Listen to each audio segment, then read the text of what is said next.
አሁንም ዛሬም ነገም የምነግራችሁ ጆን ዳንኤል በመፈታቱ የሚናደዱ ሰዎች አሉ። እዚህ ፊት ለፊት እንዲህ አብረው ቢሰሩ ምናምን ብለው ያላችሁ ሰዎች አሉ። እግዚአብሔርን የተናደዱ በጣም ብዙ ሰዎች አሉ። ሊያሾ ባይዘዌ በናሆም ፎንቴ ጉዳይ ያወራችሁ ነገር እውነት ነው። ከዚህ በፊት ናሆም ፎንቴ የመንሱርን የብብቱን ጸጉር እኔ በጥርሴ ነው ማጸዳል እያለ ሲጨቃጨቀው ነበር። በስመ አብ የዚህ ልጅ ውሸት ግን ሰምታችኋል። በጣም አስመሳይ ሰው። እኔ ሲጀምር እንዳይደብራችሁ ከድሮም ቀልብ አይወዱ ያምናሳቁጭ ብለሽ ደምቀሽ ትታያለሽ ደሞ እንዴት ታምሪያለሽ። እናታችሁ የሞተችባችሁ ሰዎች በእውነት በጣም ነው የምታሳዝኑት። ጌታን እናታችሁ አባታችሁ የሞተባችሁ ብቻ የፋሚሊ አባል ሆኖ አታችሁት የሆናችሁትን ሰው ያጣችሁ ሰዎች ማለት ነውና አይሰሌ መኪናውን ወስዷልና ሰግጠን ነው ያው። ሰላም ሰላም እንደምን ቆያችሁኝ? የተከበራችሁና የተወደዳችሁ የዩቲዩብ ቻናል ቤተሰቦቼ ኢትዮጵያውያን፣ ኤርትራውያን በሀገር ውስጥም በውጭም ያላችሁ በቅድሚያ እንደተለመደው የከበረ ሰላምታዬን እያቀረብኩ ዛሬም ከአዳዲስና አነጋጋሪ ቪዲዮዎች ጋር ተመልሰን ከች ብለናል። ላይክ አድርጉ፣ ሼር አድርጉ። ለማንኛውም ግን ሼር አድርጉ ጓደኞቼ። ቪዲዮን ላይክ በማድረግ እንዲሁም ለቻናሉ አዲስ ሆናችሁና ቻናሉን ሰብስክራይብ ያደረጋችሁ ቻናሉን ሰብስክራይብ በማድረግና የዚህ ቻናል ቤተሰብ በመሆን እንዲሁም ቪዲዮዎቹ ላይ ያላችሁን ማንኛውም ሐሳብ፣ አስተያየት፣ ወንድማዊ የታይ ምክራችሁን ኮሜንት ሴክሽን ላይ በማሳወቅ ነገ ጥሩ የተሻሉና ማራኪ ስራዎችን ይዤ እንመጣ አበረታቱኝ። ወደ ቪዲዮዎቹ እንዲች ብላችሁ የቁም ነገር ቲክቶክ ላይ ደርሳችኋል። ያላችሁት የልጅ ማኛ ገጽ ላይ ነው። ገነትን ቃል ገብቶ ገሃነምን የሚያጎርስ ቢኖር ሱስ ነው። ሱስ ክፍል 2 መነሻው ድብርት፣ ማጣት፣ መጥፎ የህይወት አጋጣሚ አሊያም ትራማ፣ መዳረሻ የለውም፣ የማይሞላ የህይወት ጉድጓድ። ለድብርት የጀመርከው ሱስ የውሸት አምላክ ሆኖ ይነግሳል። ዋና ግንኙነት ወይ ከጫቱ፣ ከመጠጡ፣ ከጡዘቱ፣ ከቁማሩ ስለሆነ ምቾት ስለምትፈልግ የምትሄደው እዛው፣ ሁሉ ነገር የምታከብረው እዛው፣ እንደምትደሰት ቃል ገብቶልህ በነፃ የሚያስርህ ጊዜህን፣ ጉልበትህን፣ ፍቅርህን በመውሰድ ዜሮህን የሚያስቀርህ ቢኖር እነግርሃለሁ ሱስ ነው። ታዲያ ቀለል አድርገህ የጀመርካት ያቺ የጠዋት የሞርኒንግ ሲጋራ የውሸት አምላክህ በላይህ ላይ እንዲነግስ ምክንያት ይሆናል። እውነተኛ ማንነትህ በዚህ ጊዜ ጸጥ ትላለች። አንደበት የላት ሚዩት፣ በገዛ ሰውነት ኤሊየን ትሆናለህ። ከነሱ ከሲሶቹ በፊት ማን እንደነበርክ ያስረሱሃል፣ ያስዋሻሃል፣ ያሰርቅሃል፣ ያስከዳሃል፣ ኃላፊነትን ያዘነጋሃል፣ የውስጥ መብራትህን ያጨልመዋል። እሱ በርቶ የውስጥ መብራትህን ግን ያጨልመዋል። እስቲ አትዋሽ። አንድ ዙር ብለህ ዛሬ ስንተኛው ዙር ላይ ነህ? ትናንት የተበላኸውን ልታስመልስ ተመለሰ። ነገስ ግን ሲሄድ እያየኸው ነው። ኢየሱስ ግብሩ ዜሮ ሳያስገባ እንደማይተው ዛሬም አልነቃህ። አልገባህበት እሰየው። ከገባህበት ግን መዳን ከፈለክ የመጀመሪያውን ስቴፕ ተከተል። እመን፣ መቀበል ነው። ከራስ ጋር መተማመን አያሳፍርም። ቤቴን፣ ስራዬን፣ አይምሮዬን፣ ገንዘቤን፣ ማንነቴን፣ የወሲብ ህይወቴን የሚያቃውሰው ሲጋራው፣ ጫቱ፣ ማታ መስበሪያው፣ መጠጡ፣ ጡዘቱ እነሱ ናቸው ብሎ መጀመሪያ ማመን፣ መቀበል። እውነቱን ስነግርህ ሱስን ለማቆም መፈለግ ብቻውን መልስ አይደለም፣ ተግባር ይፈልጋል። መለወጥ መፈለግን ለታመነ ወዳጅ ወይ ለቤተሰብ ማሳወቅ። ቆም በል እስቲ። ማንን ስታገኝ፣ የት ቦታ ስትገኝ ነው ውስዋስ ያለብህ? መንገድ ቀይር፣ ውሎ ቀይር። አዎ ቁረጥ። እስከ መቼ ግን? በተመሳሳይ ሰዓት ያንን በምታደርግበት፣ በምትቅምበት፣ በምትሰክርበት፣ በምትጦዝበት፣ በምታደርገው እንቅስቃሴ ሁሉ በዛች በተመሳሳይ ሰዓት በሌላ ድርጊት እሷን ተካት። ወክ አርግ፣ ጓደኛ ጋር ደውል፣ ዋኝ፣ ሌላ አክቲቪቲዎች፣ የምትወዳቸውን ነገሮች አድርግ፣ አንብ፣ ውጣ፣ ተንቀሳቀስ፣ ሁሉንም አድርግ። አዎ እደግመዋለሁ፣ ሱስ ህመምህን ላለማዳመጥ፣ ጭንቀቱን ለመርሳት፣ የተረበሸ ውስጥህን ለማደስ ብለህ የጀመርከው ነው። እረዳለሁ። ነገር ግን ጫትና ሲጋራ፣ ጡትና መጠጥ፣ ቁማር ግብሩ ለሰይጣን ነውና ቀን ጠብቆ ዜሮ ሳያስገባህ አይለቅህም። ቀጠል አድርግና ንስሐ ግባ። በየሃይማኖት ፈጣሪን እርዳታ ጠይቅ። ፈጣሪ አለና ከቻልክ አንብብ፣ ጸልይ፣ ሜዲቴት አርግ። ራስህን ፈልገው ማን እንደነበርክ። ይህ የመንፈስ ፓራሳይቱ ከላይ ላይ ሲነሳ ከስር አንተ ማን እንደነበርክ ራስህን ታገኘዋለህ። ይህንን ሁሉ ካልቻልክ ደግሞ ይህን ሁሉ ለብቻ ያልችልም ካልክ ከፈጣሪ ቀጥሎ የሱስ ማገገሚያ ተቋማት ጋር ተማከር። የኔ ትውልድ በአሁኑ ሰዓት ጨርቅ ያልጣለ እብድ በየቤቱ በየሁላችንም ቤት ገብቷል። ስለዚህ የኔ ትውልድ ሳይርቅ ሳይረፍድ እንመለስ። ሰላም ነው። ምን ያህሎቻችሁ በእንደዚህ አይነት ደባል ሱሶች ተቸግራችኋል? እንግዲህ እንደዚህ አይነት ደባል ሱሶች ህይወታችንን ከማበላሸት አልፎ ወዳልሆኑ ቦታዎች እንድንሄድና በአጠቃላይ ህይወታችን ተስፋ ቢስ እንድትሆን ያደርጋሉ። ስለዚህ ቤተሰቦች እናንተስ በእንደዚህ አይነትና በደባል ሱሶች ዙሪያ ምን አይነት የህይወት ልምድ አላችሁ? እስኪ ያለንን ልምድ ኮሜንት ሴክሽን ላይ በመጻፍ እናጋራ፣ እናውራበት፣ እንወያይበት። ምናልባት በእንደዚህ አይነት ችግሮች ለተጠቁ ሰዎች እንደ መፍትሄ የሚሆኑ ሀሳቦችን ልናመነጭ ስለምንችል ማለት ነው። ወደ ኔክስት ቪዲዮ ናዛ ቁጭ ብለሽ ደምቀሽ ትታያለሽ፣ ደሞ እንዴት ታምሪያለሽ። ኦ ማይ ጋድ ዋው! ሰዎች በፍቅር ይጣመራሉ፣ ግን እንደዚህ ረጅም ዓመት ለመኖር ጥልቅ የፍቅር ጥበብ ወይም ደግሞ የአኗኗር ዘዴ ይጠይቃል። ታዲያ ስለ እንደዚህ አይነት ነገሮች ካወራን ስለ ቤተሰብ ፍቅር እንዲሁም ስለ ጥንዶች ካወራን አይቀር አንድ በቤተሰብ እጦት የተንገላታች እህታችን የለቀቀችው ቪዲዮ በዚህ በማህበራዊ ድረገጽ መተግበሪያዎች ብዙዎች የተቀባበሉትና የብዙዎችን ልብ የሰበረ ግን በውስጡ ጥሩ መልእክት አዘል ቪዲዮ ነው። እስኪ ተመልክተን እንመለስ። እናታችሁ የሞተችባችሁ ሰዎች በእውነት በጣም ነው የምታሳዝኑት። ጌታን እናታችሁ አባታችሁ የሞተባችሁ ብቻ የፋሚሊ አባል ሆኖ አታችድ የሆናችሁትን ሰው ያጣችሁ ሰዎች ማለት ነው። እና እኔ ካሜራ ፊት የማልቀስ ምንም ፍላጎት የለኝም፣ ግን እናቴን በጣም በጣም ነው መወዳት ማለት አባቴንም ቤተሰቦች ሁሉንም ወዳቸዋለሁ ምናምን ነው። አሁን አስቡት እኔና እህቴ አባቴና እናቴ ሆነን ነበር የምንኖረው እና እዚህ አዲስ አበባ ከእህቴ ጋር መጣሁ። እህቴ በትዳር ምክንያት ሌላ ሀገር ነው ያለችው፣ እኔ ብቻዬን ነው ያለሁት እና በቃ ምን ልላችሁ ነው የዚህ ቪዲዮ ዓላማ ከቤተሰቦቻችሁ ጋር ያሉትን ጊዜያቶች በጣም ኢንጆይ ያድርጓቸው። በቃ የሆነ ጊዜ ያለ ነገሮች አብቅተው ብቻችሁ የምትኖሩበት እና በተለይ ዩኒቨርሲቲ አብራችኋቸው የምትማሩ ሰዎች ምናምን ማለት እኔ ከ9ኛ ክፍል በኋላ ከፋሚሊ ጋር አልነበርኩም እና እግዚአብሔር ይመስገን ስላለሁበት ህይወት እኮ በጣም ግሬትፉል ነኝ። ግን እናቴ አብራኝ ብትሆን በጣም ብዙ ደግሞ የተሻሉ የሚሆኑ ነገሮች አሉ። ይሄ ሰው የምትፈልጉበት የምር ሰው የምትናፍቁበት ጊዜ አለና ብቻ የሞቱባቸውን ደግሞ አስቤ በጣም እግዚአብሔር ይመስገን አልኩኝና እኔ አብራችኋቸው የምትኖሩ ሰዎች ምንም ደስተኛ ባትሆኑ በእነሱ ጉለት አለባቸው ብላችሁ ብታስቡ እናታችሁን ጮክ ብላችሁ እንዳትናገሩ፣ እንዳትቆጡ፣ እንዳትሳደቡ፣ እንዳታዝኑባቸው በቃ ውደዷቸው። እውነት ቢያንስ እሁዳችሁን ጊዜያችሁን ስጧቸውና የሆነ ጊዜ አለ እናንተ ችግራችሁን ሁሉ ለቤተሰብ የምትናገሩበት፣ ደግሞ የሆነ ጊዜ አለ እነሱ ብቻ ችግራችሁ የሚነግሯችሁ የእናንተን ችግር ምንም የማትናገሩበት። እኔ ምንም ዳውን ታይም በሆነ አሁን ለፋሚሊ አልናገርም። ለምን እኔ የምረዳቸው ጊዜ መጥቷል፣ እነሱ የሚረዱኝ ጊዜ አልፎ ማለት ነው። እና ያ ጊዜ ሳይመጣ እባካችሁ ኢንጆይ አድርጉት ነው። እግዚአብሔር መልካም ነው። በጣም በጣም ወዳችኋለሁ። ባይ። ይህን ምድር ለመመልከታችን ምክንያት ለሆኑት ለቤተሰቦቻችን ረዥም እድሜ ከጤና ጋር እየተመኘው፣ ታዲያ ቤተሰቦች እናንተስ ከቤተሰቦቻችሁ ከእናት ከአባቶቻችሁ ከእህት ከወንድሞቻችሁ ጋር ያላችሁ ግንኙነት እንዴት ነው? ጊዜያችሁን እስከነሱ ጋር በምን አይነት ነገሮች ታሳልፋላችሁ? ሀሳብ አስተያየታችሁን ኮሜንት ሴክሽን ላይ ጻፍ ብታደርጉልኝ ደስ ይለኛል። ወደ ኔክስት ቪዲዮ። ሰላም፣ እንዴት ናችሁ? በመላው ዓለም የምትገኙ ወዳጆቼ ተመስገን ገብረ እግዚአብሔር ወይም ተሙ ነኝ። ዛሬ ወደ እናንተ የመጣሁበት ምክንያት በሶሻል ሚዲያ እየተዘዋወረ ስላለው እኔም በተመለከተ ሃይማኖት ቀይሯል እየተባለ ነውና እሱን ክሊር ለማድረግ ነው። በመጀመሪያ ደረጃ እኔ ከልጅነቴ እስካሁን ድረስ በኢትዮጵያ ኦርቶዶክስ ተዋህዶ ቤተክርስቲያን ስር ነው የምገኘው። የቀየርኩትም ሃይማኖት የለም፣ የምቀይርበትም ምክንያት የለም። የሌሎቹን ሃይማኖት ሁሉንም አከብራለሁ፣ ሪስፔክት አደርጋለሁ። መረጃው ግን ከእውነት የራቀ እንደሆነ እንድታቁልኝ እፈልጋለሁኝ። ሌላው ትንሽ ከሶሻል ሚዲያ ርቅ ያለሁኝ፣ አሁን ግን ከናንተ ጋር ለመገናኘትም በቲክቶክ አካውንት እና በኢንስታግራም አካውንት መጥቻለሁ። ተመስገን ገብረ እግዚአብሔር ብላችሁ ገብታችሁ ፎሎ እንድታደርጉና አብሮነታችሁ እንድታሳዩን ስል ጠይቃለሁ። ይሄን ቪዲዮ ለሁሉም እንዲደርስ ሼርና ሪፖስት አድርጉልኝ ስል ጠይቃለሁ። በያላችሁበት ሰላም ሁኑልኝ። አመሰግናለሁ።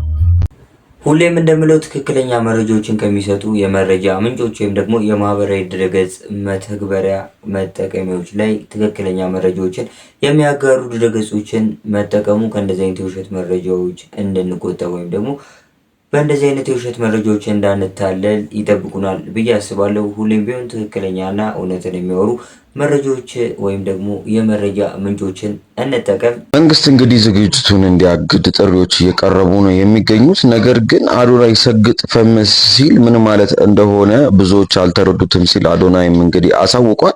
በውስጣችሁ ያለውን ችሎታ ሳትፈሩና ሳትደብቁ ለዓለም እንድታሳዩ ነው የምፈልገው ማለት ነው ሰግጥና ፈምስ ማለት እንጂ ሌላ ትርጉም የለውም። ይህንን ደግሞ የሚረዱ ሰዎች በውስጣቸው የሆነ ችሎታ ያላቸው ናቸው። ከዛ ውጪ የሆኑ ሰዎች ግን ሊረዱት አይችሉም ብሏል። እናንተስ አዶናይ የሰጠውን ትክክለኛውን የራሱን ትርጓሜ ተረድተውታል ብላችሁ ታስባላችሁ? ለእናንተ ሰግጥ ፈምስ ሲባል ምን ማለት ይመስላችኋል? እስኪ ሀሳባችሁን ኮመንት ላይ ጻፉልን። የመረጃ ሌሎች ሼር ማድረጋችሁ እንዳትረሱ። አዲስ ሆናችሁ ፎሎ አድርጉ። ከብዙዎቻችን መወደድን በቅርብ ጊዜ ወይም ደግሞ በአጭር ጊዜ ያተረፈው ወጣቱ አዶናይ በዚህ ቪዲዮ ምክንያት እንግዲህ የተለያዩ ሀሳቦች እየቀረቡበት ይገኛሉ። ምንድነው ቪዲዮ ተመልክተን እንመለስ። Adonai,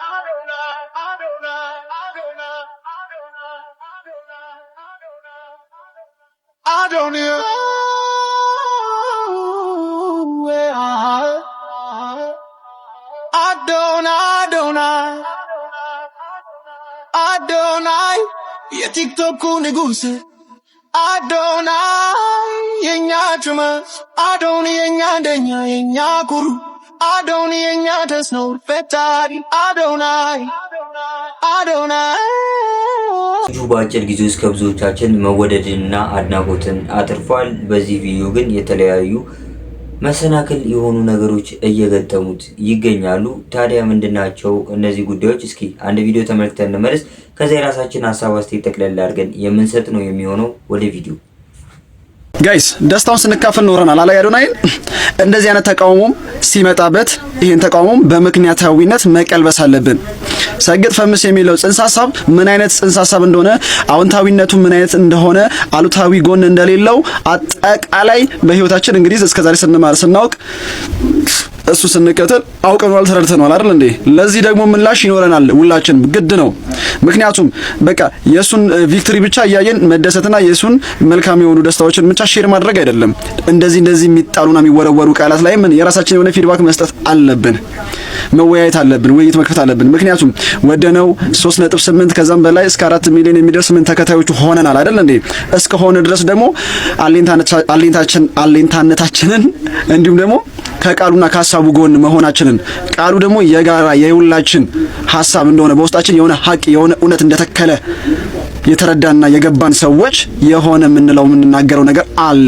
ሰግጥ ፈምስ የምትለው የአዶናይ ወይም ደግሞ የወጣቱ ታዋቂ ግለሰብ መሪ ቃል ወይም ደግሞ እንግዲህ የሚጠቀማት ቃል ነች። ሁላችንም እናውቃለን። ይቺ ቃል እንግዲህ አንዳንድ ሰዎች ትክክለኛ ትርጉሙ ገብቶን ወይም ደግሞ ተረድተናል ብዬ አስባለሁ።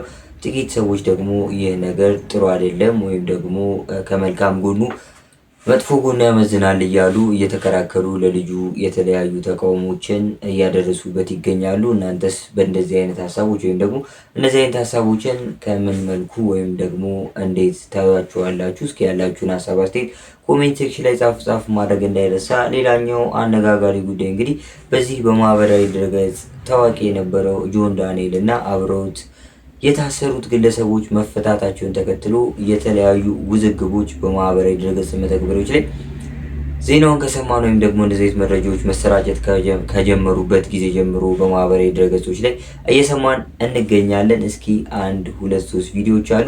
እነሱን ተመልክተን ስንመለስ በእነሱ ቪዲዮዎች ላይ የራሳችንን ሀሳብ አስተያየት እንሰጥበታለን፣ እንወያይበታለን፣ እናወራበታለን።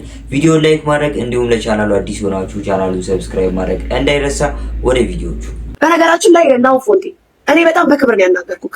አይ እንደዚህ ምናምን ኮሜንተሪ ከሰርጀሪ ጋር እንዲህ ብዬ ምናምን አወራለሁ ካልክ ደግሞ ብዙ ማወራቸው ነገሮች አሉ፣ በጣም ብዙ ማለት ነው። እኔ ችግር የለብኝም። ያልሆነ የሆነ ነገር አይደለም እኮ ምን ሌላ ሀገር አይደሉም ያሉት፣ እዚህ ኢትዮጵያ ላይ ያሉት እኮ ሁሉ እውነት ሲነገር ስህተትን አምነህ ለስህተት እንደዚህ ነው እንዴ ብለህ ለመታረም ነው እንጂ ለማስመሰል አትምጣ። ይሄንን ያልኩክ ሪያሊቲ ይሄንን ነው። ምንም በስመ አብ የዚህ ልጅ ውሸት ግን ሰምታችኋል። በጣም አስመሳይ ሰው። እኔ ሲጀምር እንዳይደብራችሁ ከድሮም ቀልብ አይወዱ ላይቭ ላይ ስንት ሰው ነቅሎ ሲያስወጣ ይቻላል። ሲጀምር ጆን ዳንኤል ብቻ ነው። በጣም ብዙ ሰው አበረታቷል። ላይፍ ገስት እያስገባ ፌመስ እንዲሆኑ ያደረጋቸው እግዚአብሔርን ጆን ዳንኤል ብቻ ነው። ሌላው እንዳለ ዋቴ ነው። እነ ናሆም ፎንቲ ምናምን እግዚአብሔር ማንም ሰው ያበረታታ። ለሰዎች ሪስፔክት ያለው ሰው አስገብቶ የሚያስፈምሰው በጣም ብዙ ቲክቶከሮችን እሱን ያስፈምሰው ጌመር ያደረጋቸው እሱ ነው። ናሆም ፎንቲንም ቢሆን ጌመር ያደረገው ጆን ዳንኤል ነው። የራሱ ፎሎ ሳያደርገው ፎሎ አድርጉ ይላል። ዳንኤል በመፈታቱ እጅግ በጣም ደስ ብሎኛል። ቢሳሳት አንዴ ነው። ነቄና አራዳ የአራዳ ልጅ እንጠብቅሻለን። ይመችሽ። ሊያሾ ባይዘዌ በናሆም ፎንቴ ጉዳይ ያወራችሁ ነገር እውነት ነው። ከዚህ በፊት ናሆም ፎንቴ የመንሱርን የብብቱን ጸጉር እኔ በጥርሴ ነው ማጸዳል እያለ ሲጨቃጨቀው ነበር። ኖ ሼቭ ላርግ ሲል መንሱር ኖ እኔ በጥርሴ ነው ማጸዳው፣ አባ እኔ በጥርሴ ነው ማጸዳው ሲለው ነበር ለመንሱር። መንሱር አሁን የለም፣ ትዝ ብሎት ያውቃል፣ አመስግኖታል። 500 ሺህ ብርና 500 ሺህ ፎሎወር ጨመረለት። እንዴ ጆን ዳንኤልማ ታስሮ ነበር ባይጠይቀው አይገርምም። እንዴ ሌሎቹ አሁን ያሉት ቲክታክ ላይ ምናምን አሁን እነ ጆሲ ምናምን 100 ሰው ምናምን ሰው ነው የሚያያቸው። በእነሱ ሙድ ይዛል እኮ ሽልጥልጥ ነው። ጓደኛ ደግሞ አይጣልም። ዝቅ ሲል ጓደኛ ከፍ ነው የሚደረገው እንጂ ጓደኛን ዝቅ አድርገህ ረግጠህ ሙድ ይዘህበት ምናምን አይኮንም። በ2000 ኮይን ቀኑን ሙሉ ትቀጣለህ ብለህ ከሆነ እንደ ጆሲን ባለፈው እንደዛ አትሁን። ቆፍጠን በል። እየመጣ ቲክቶክ ላይ ጌታ ምስክሬን ነው አትበል። ጌታ ላንተ መጥቶ ይመስክርልህ። ፍርድ ቤት መሰለ እንዴ? አሁንም ዛሬም ነገም የምነግራችሁ ጆን ዳንኤል በመፈታቱ የሚናደዱ ሰዎች አሉ። እዚህ ፊት ለፊት እንዲህ አብረው ቢሰሩ ምናምን ብለው ያላችሁ ሰዎች አሉ። እግዚአብሔርን የተናደዱ በጣም ብዙ ሰዎች አሉ። የእሱ መፈታት ከማንም በላይ ደስተኛ የሚያደርገው ቤተሰቦቹ ነው፣ እናቱ ነው። ከዛ በመቀጠል የሚወዱት የቅርብ ሰዎቹ ነው። አለቀ በቃ። ቪዲዮዎቹ እንደተመለከትነው ከልጁ ወይም ደግሞ ከጆን ዳንኤል መፈታት በላይ ይሄኛው ጉዳይ ወይም ደግሞ የነ ጆን ዳንኤል ጉዳይ ከመፈታቱና አብዛኛው ሕዝብ እንደሚፈልገው ውሳኔው ከመሆኑ በላይ እንደዚህ አይነት ነገሮች ወይም ደግሞ እንደዚህ ማህበራዊ ድረገጽ መተግበሮች ላይ ያሉት የታዋቂ ሰዎች ወይም ደግሞ በተለያዩ የማህበራዊ ድረገጽ መተግበሮች ላይ ብዙ ተከታዮች ያሏቸው ሰዎች ጭቅጭቅና ንትርክ የብዙዎቻችንን ቀልብ ስቧል። ቤተሰቦች እንግዲህ በእንደዚህ አይነት ጉዳዮች ላይ ሀሳብ መስጠቱ ብዙም ጠቃሚ መስሎ አይታየኝም። እናንተስ እነዚህን ጉዳዮች እንዴት ተመለከታችኋቸው? ያላችሁን ሀሳብ አስተያየት ኮሜንት ሴክሽን ላይ ጻፍ ማድረግ እንዳይረሳ። እንግዲህ ቅድም አዶናይን አንስተናል፣ የአዶናይን ቪዲዮዎች ተመልክተናል። እሱን ካነሳን አይቀር እንግዲህ ታዋቂውና አንጋፋው አርቲስት ጋሽ ሰለሞን ሰሞኑን በሱ ምክንያት ቻሌንጅ ተደርጎላቸዋል ወይም ደግሞ ቻሌንጅ ተጀምሮላቸዋል፣ መኪና እንዲገዛላቸው ማለት ነው። ሁላችንም ያንን ቻሌንጅ በመቀላቀል እንግዲህ ለሳቸው ጥሩና መልካም ነገር ብሎም ለቀጣይ ለጥሩና አንጋፋ አርቲስቶች እንደዚህ አይነት ነገሮች እንዲቀጥል ብንተባበር እንግዲህ የኛ ቅንነት ብቻ ስለሚያስፈልግ እነሱ እንዲጠቀሙ ማለት ነው።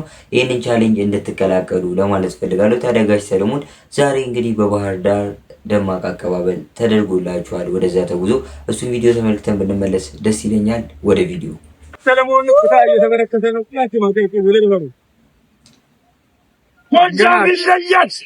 ይልላለው ምን አለኝ ፍጹም ሸክሜ ቀሎልኝ በሁኔታ ማትለካ አንተ ብቻ ምታስመካ።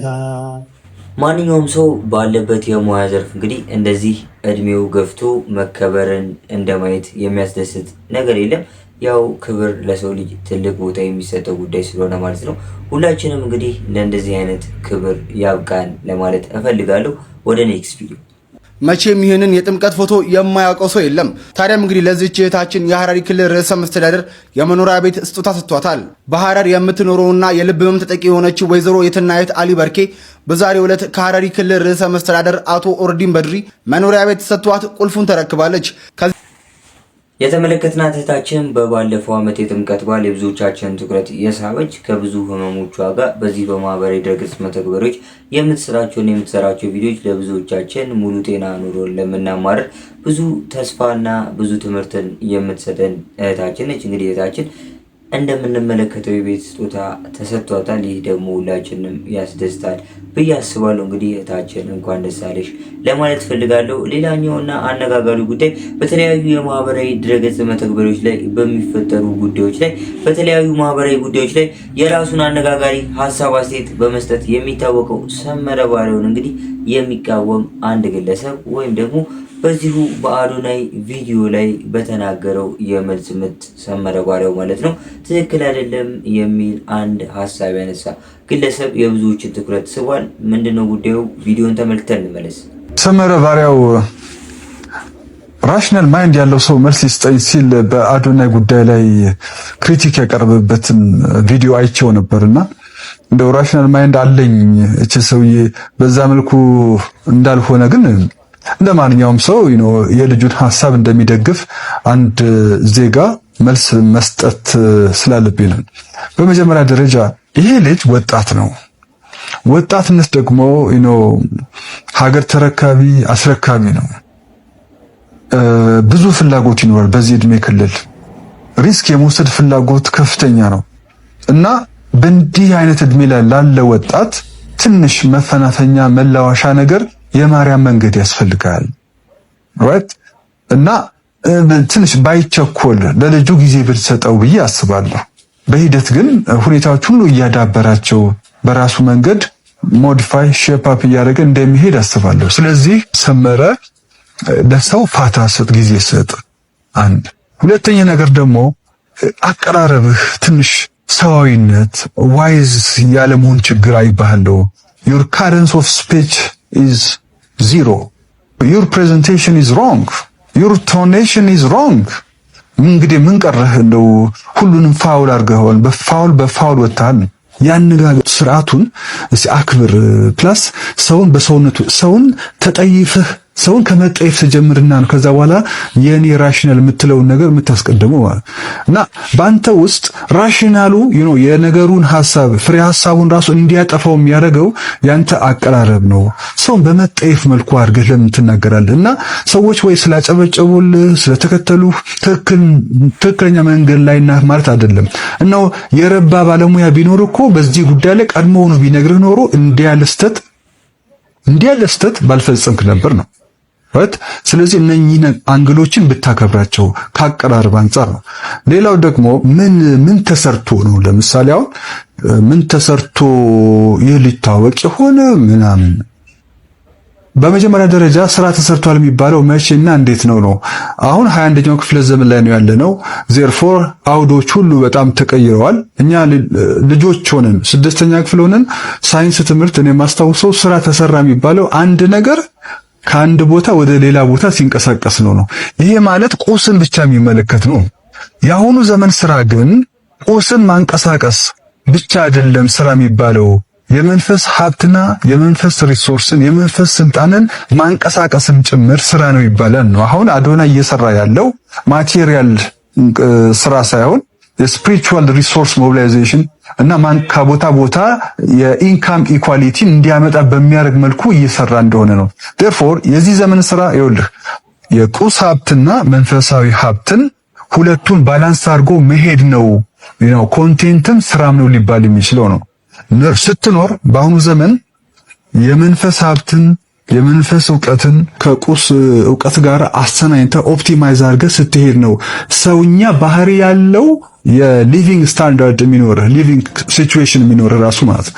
እና this has to be taken into account very seriously። ስለዚህ ብዙዎቹ ምን ሰርቶ ነው ትላላችሁ? በአሁኑ ዘመን ስራ ተሰራ የሚባለው ምን አይነት ስራ ሲሰራ ነው? እሱ አሁን የስፒሪቹዋል ዌልዝ ጋፕን እየደፈነ ነው። ስለዚህ ስራ እየሰራ ነው ብዬ አምናለሁ። this is my rational። ሌላ ደግሞ በዘር ተደራጅታችሁ ምናምን ብላልከው እኔ አሁን ምሳሌ እሱ ከወጣበት ህብረተሰብ አይደለም የወጣሁትኝ፣ በጣም ይለያያል። ግን ደግሞ ሰዋዊነቱን ሞራሊቲን ሂዩማኒቲን ያከበረ የዳሰሰ የተዋጀ አይነት ስራ እየሰራ ስለሆነ ነው የደገፍኩት ነው። ስለዚህ ሌሎቻችሁም የዚህኑ ሮል ሞዴል ተከትላችሁ ብትሰሩ ህብረተሰቡ ይቀበላችኋል ነው። ግን አሁን የሚታየ ነገር ስፔስ ተያዘብን ብሎ የመከፋት ነገር ነው የሚታየኝ ነው እና እሱ ደግሞ የሚመከር ነገር አይደለም። ተወዳድረህ ዓለም ህብረተሰብ የምትሰጥህን ተቀብለህ መኖር ነው የዚች ዓለም ህግ ብዬ ማስበው። ይኸው ለፓብሊክ ሞራል መገዛቱ ነገር ልጁም በዚህ ላይ እኛን ልብ ገዝቷል ነው። ለወደፊቱ ግን አንዳንዶች ደግሞ ለወደፊቱ አሁን የሚደግፉት ነገር ጠላቶቹ ተቀናቃኞቹ ይሆናሉ በሚል ግምታቸው ማስቀመጥ ጀምሯል። በምን ራሽናል የሚጨበጥ ፕሪሚስስ ማቅረብ ይቻላል? ለዚህ ሰው ምናልባት ሲሳሳትማ ይሄ ታረም ብሎ በጨዋ ደንብ የሚናገረው ነገር መኖር አለበት። እኔም እስካለሁ ድረስ ያንን አረጋለሁ ብዬ እገምታለሁ። እስካሁን ላለው ነገር ግን እያጨበጨብን እያወደስን ስለሆነ ያንን መቀጠል ነው መቻል ያለብን ብዬ አስባለሁ። ስለ በዘርና በሃይማኖት ይህንን እንደ መከራከሪያ የምታነሱ አላችሁ። ሰመረ ባሪያውም አንዱ ነው። ለእናንተ በእንዲህ አይነት ጉዳይ ይህን እንዲህ ያለ ጉዳይ አንስታችሁ እንደ መከራከሪያና ማሸነፊያ ለምታስቀምጡ ሰዎች ያለኝ ሐሳብ ምንድነው? ዩኒቨርሳል ዲክላሬሽን ኦፍ ሂውማን ራይትስ አርቲክል 2 የዓለም አቀፍ ሰብአዊ መብት ድንጋጌ አንቀጽ 2ን አንብቡት። ምን ይላል መሰላችሁ? እንደ ዘር፣ ጾታ፣ ቀለም፣ ሃይማኖት ወይም ሌላ ማንኛውም አይነት አይደንቲቲ ግምት ውስጥ ሳይገባ አድሎ ሳይደረግ ማንኛውም ሰው ሰርቶ የመኖር ያሻውን የመናገር መብቱ የተጠበቀለት ነው። ከዚህ ከፍም ዝቅም የሚል ነገር የለም ነው። በላብህ፣ በእውቀትህ፣ በጉልበትህ፣ በክህሎትህ ሰርተህ ላብህ የምትሰጠን ተቀብለህ ነው ተወዳድረህ የምትኖርባት ይህች ዓለም ነው የሚለው እና እኔ በመሰረቱ የብሔረሰብ መብት አከብራለሁ። ቋንቋ፣ ባህል፣ ማንነት አከብራለሁ። ሰዎችም ያን ኢንጆይ እንዲያደርጉ ደግፋለሁ፣ አበረታታለሁ። ችግሩ ምንድነው? ያንን አቢዩዝ ሲያደርጉት ነው። ሌላን ሰው ለመግፊያነት ሲጠቀሙበት ነው ችግሩ። ያ ደግሞ ድንበር ጥሰሃልና ድንበር ከጣስክ ወዲያ ደግሞ ወደ ፈንጂ ወረዳ ውስጥ ነው የምትገባው። እዛ ከገባህ ወዲያ ደግሞ ዕጣ ፈንታህ ግልጽ ነው። ዲሞክራሲ ዘንግን አወዛውዝ ግን የሰው አፍንጫ አትንካ ማለት እንደሆነ በፍጹም ሊዘነጋ አይገባውም። ዘንግን ስታወዛውዝ አሁን ይሄ ለሰመረ ባሪያውና መሰሎቹ ነው። ዘንግን ስታወዛውዝ የሰው አፍንጫ አትንካ። እኔ ይቅርታ አድርግልኝ፣ በጣም የሰው አፍንጫ ትነካለህ፣ ግን ሳትነካ ዘንግን አወዛውዝ።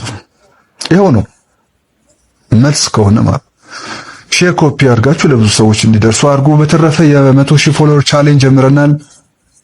ፎሎ እያደረጋችሁ ቤተሰብ ሁኑላችኋለሁ። የማንነካው ጉዳይ አይኖርም። ለሰጣችሁን ጊዜ አመሰግናለሁ። እግዚአብሔር ይስጥልኝ። ሲዩ ብዙዎቻችን በዚህ ሰውዬ ንግግር እንግዲህ የሰመረ ባሪያውን ምላሽ እየጠበቅን እንገኛለን። ወደፊት እንግዲህ ይህንን በዝምታ ያልፈዋል ብዬ አላስብም። ወደ ኔክስት ቪዲዮ። ከምባተኛ 100 ማለት ምን ማለት ነው? በከባይኛ 100 ማለት ምን ማለት ነው? አንድ አይደል? ቅድም የቀለበት ቁጥሩ ስትጠየቁ መልሱን አልነገረሽም?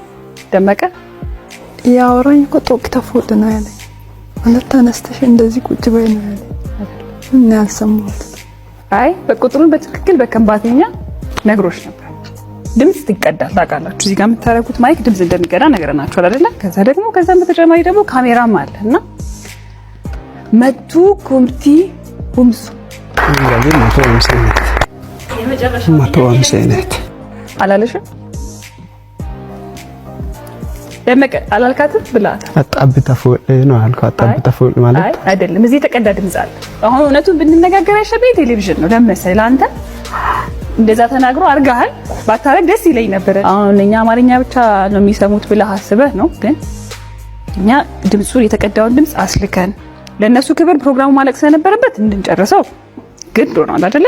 ግን ከጨረስንም በኋላ ግን ዝም ብለን የምናልፈው ነገር ደግሞ አይደለም። ሌሎቹ መማር ስላለባቸው ወደዚህ ፕሮግራም የሚታደሙ እንግዶቻችን እንዲሁም ደግሞ ቁጭ ብለው በቴሌቪዥን የሚያዩ ነው። ስለዚህ 1.9 ብለህ በከምባተኛ ቁጥሩን ነግረሃታል። አልነገርካትም? ለራኔ እንግዲህ ከዚህ በፊትም ቅድም እሱ የሆነ ኦሪንቴሽን ሲሰጥም ሰምቻለሁ። ውስጥ ማውራት ማይፈቀድ ነው። ከዚህ በፊትም በካሜራ የሆነ ጊዜ አይቻለሁኝ እየተከታተልኩ የእናንተን ፕሮግራም ስከታተል ተቆርጦ የወጣበትን ጊዜ አውቃለሁኝ። ስለዚህ ጠብ ተፎሌ ማለት አላልክም ብለሃል ማለት እሱ ባይነግረኝም እኔ አውቃለሁ። ምክንያቱም ብዙ ጊዜ ልንገዛም ስለዞረ የአንገትም ሁሉንም ነገር አውቃለሁ። ግን እኔ አልሰማሁትም ብቻ እያወራን አንቺ ላሰሚቱች ይሆናል መልሱ መልሰሻል በትክክል ግን መልሱ ግን ነግሮሻል። እንግዲህ 150 ነት ስለዚህ መልሱን እምነት መልሰዋለች። የመለሰችው አልሰማሁትም ብላለች። እሷ ግን ሰማችሁም አልሰማችሁም እሱ ግን ነግሯታል። ቤተሰቦች በተደጋጋሚ እንደዚህ አይነት ጥንዶች በዚህ በኢቢኤስ ቲቪ ፕሮግራም ላይ ሲዋረዱ እንግዲህ በአደባባይ ሲቃለሉ ተመልክተናል። እናንተስ እንደዚህ አይነት ነገሮችን ተሞክሩ ይሆን? እስኪ ቤተሰቦች ያላችሁን ሀሳብ አስተያየት ኮሜንት ሴክሽን ላይ ጻፍ አድርጉልኝ። ለዛሬ ይዤላችሁ የመጣኋቸው ቪዲዮዎች እነዚህ ይመስሉ ነበረ።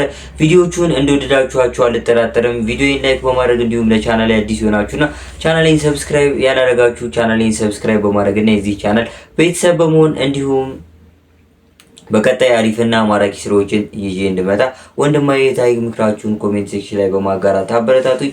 በቀጣይ ባሪፍ ቪዲዮስ ከምንገናኝ ለነበረን ቆይታ አመሰግናለሁ። መልካም ጊዜ ይመቻችሁ።